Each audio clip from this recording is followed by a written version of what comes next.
I can't find a director to do this, and da-da-da, and he was like, why don't you do it? And he like shoved a burrito in his mouth. And I was like, no, dude, I can't direct a movie, because wait a minute. And then I decided to do it, so I'm really glad that he gave me that, and I directed Out of Ignorance, which is, I highly recommend doing it. When you have no idea what you're doing, and you have no idea what the consequences of anything you're doing are, and you get to the end of the day, and you're like, that was amazing! And the producer's like, really? We lost $25,000 because you went over 2 hours and rolled 10,000 extra feet of film. And you're like, that sucks for you guys. And then you get to the end of it, and you're like, that was perfect! I do compare a lot this experience of directing to bowling, except I had the most amazing crew. My DP is John Bailey, and he shot little movies like Ordinary People, and as good as it gets, and he's won something called an Oscar, which I guess is a big deal. And so I kind of see it like bowling because they put down those big great bumpers, and I was like, I am an amazing bowler! And they were like, no, there's no way for you to lose this game. And I was like, well, that's not that much fun. So the next time I direct, I'll put those away, and I'm like, no, I'm good. You should go. Yes? What did you find that you loved about directing versus actually trying to make difference? It's a weird thing.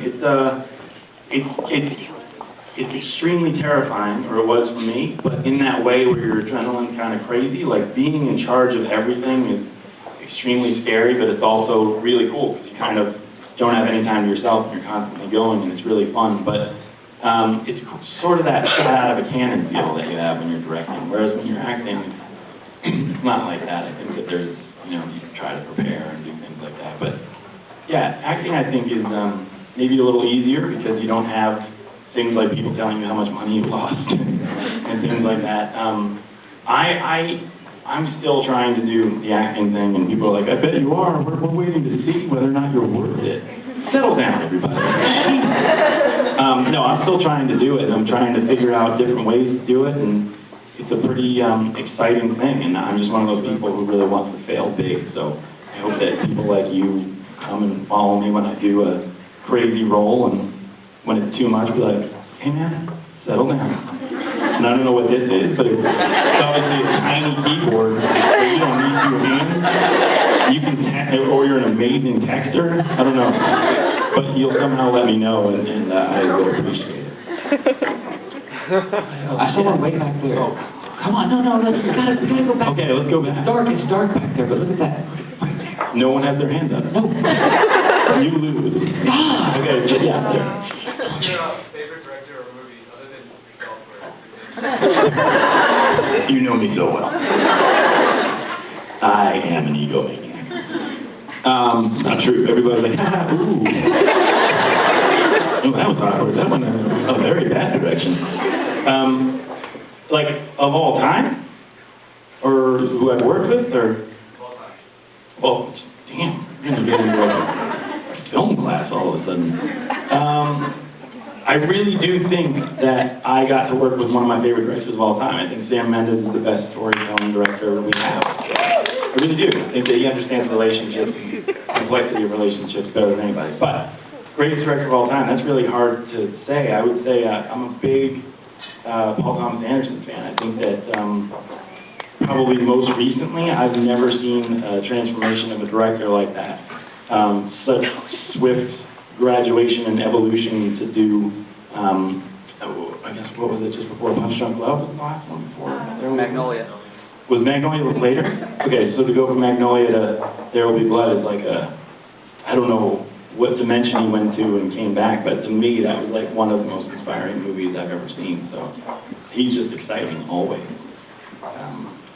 And then we can talk about Scott Spielberg, but boring. Anybody else? Yeah. How did Ben Gibbard get involved with the film? He won a radio contest. In Seattle, he was caller 19. And we put him in.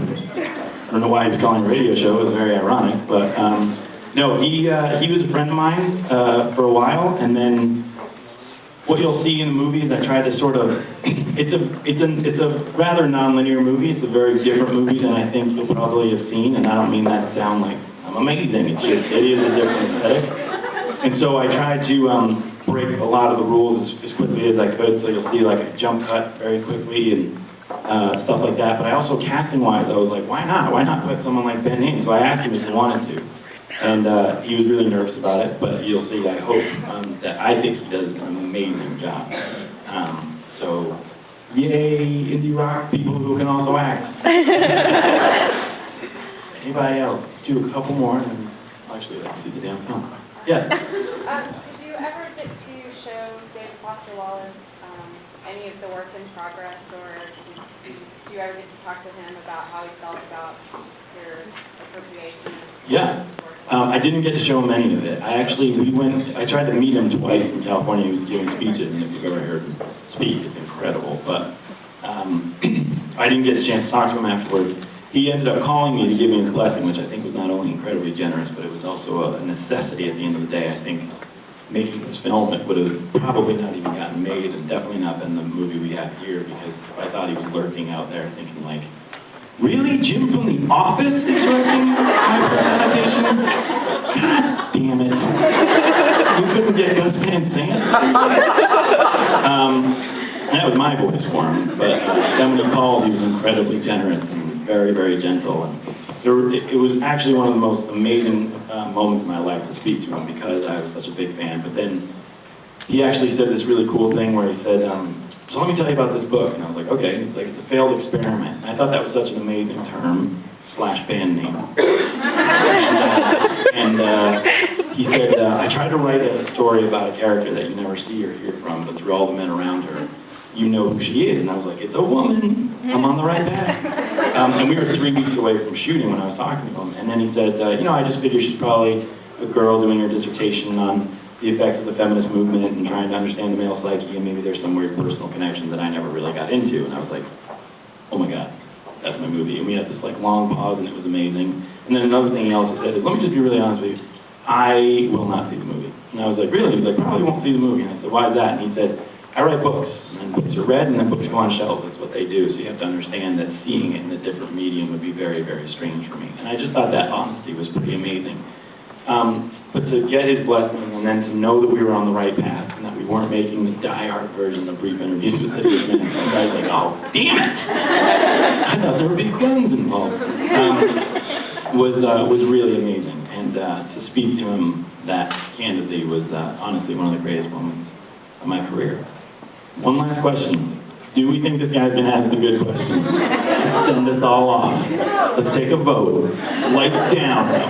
Take a shot. Is there anything in the movie that you want us to, or going into the movie, watching it, do you want us to think about something, or just pay attention to something, or what do you want us to think about? I want you to think about when you were 6 years old. When you were walking to school, and you thought, are people going to like me? I gotta be more cool kid? No, it's totally unfair to tell you something to think about. That's like cheating. It's like reading the Cliff Notes before. I would love to tell you all the things to think about, and then be like, and then when you come out, say that you thought about that. And I'll think that I'm a freaking genius. No, I don't think so. I think hopefully you'll see that it's a total, like a whole experience. It's one of those things that, because of the book, it's not one of those things that you can be like, check, got it, got it, got it. It's not one of those things that's like, at the end of the movie, you have to feel how you feel about all of the guys in total. And hopefully you like it. And if you don't like it, here's the other thing. Truly, my big thing was I wanted more people to know about David Foster Wallace and read him. And then secondly, I swear this sounds so weird, but if you like the movie, great. If you don't like the movie, also great, because it's a very provocative bit of material, and the movie will always only be a fraction of the imagination inspired by the book. That's true. So the movie will never be as good as the book, and it'll never be as good as his writing, because it's a whole different thing. But the conversation that was started the night I did it in school was so phenomenal, about people being like, I didn't really like this part. It was really challenging. I thought this was offensive, and other people thought, I thought this was so moving. And I really hope that conversation happens. I think the greatest thing for this movie and this book is that the greatest compliment you can give to an artist, and I don't mean me, I mean David Foster Wallace, is to take in the work. Does that make sense? I feel like nowadays there's so many times where you're like, I hate that song, I hate that piece of art, I hate this, whatever. And so to actually take it in, sit with it for a while, and be like, I don't know how I feel about it. It's kind of cool. Not to go with the whole Andy Kaufman thing of any reaction is a good reaction. But kind of going with that. No, but to like really feel it and take it in would be really awesome. And then if I see you outside and you're like, I didn't take it in, I hated it. And we're gonna have some words. Not at all. Guys, seriously, I can't tell you how excited I am to be here in Austin to do this. And I really, really appreciate each and every one of you coming. And thank you so much to this theater and to this town for making it just a really amazing experience. So thank you so much. I really appreciate it.